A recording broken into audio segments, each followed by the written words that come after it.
Sementara itu pemirsa, korban jiwa dilaporkan bertambah 16 orang di Provinsi Bali. Dari data Dinas Kesehatan Provinsi Bali, sebanyak 8 kabupaten kota melaporkan tambahan kematian, dengan nihil tambahan kematian dilaporkan Jembrana.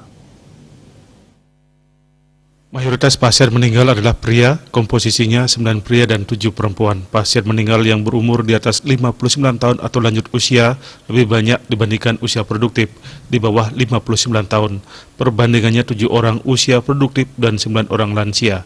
Pasien termuda berusia 47 tahun dengan jenis kelamin pria. Warga Denpasar ini terkonfirmasi pada 26 Agustus dan meninggal setelah 16 hari kemudian pada 11 September. Sementara pasien tertua berusia 93 tahun dengan jenis kelamin pria. Warga Gianyar ini terkonfirmasi pada 8 September dan meninggal pada 11 September. Sumbangan kasus kematian terbanyak dilaporkan Denpasar dan Karangasem, masing-masing sebanyak 3 orang. Disusul 4 kabupaten melaporkan tambahan kasus 2 korban jiwa yaitu Klungkung dan Buleleng. Tabanan masih terus melaporkan kasus kematian. Memasuki hari ke-66 kumulatifnya, selama periode itu mencapai 307 orang.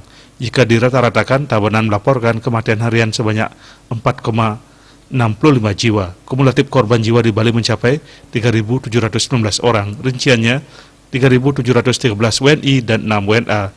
Winata Bali Pos melaporkan.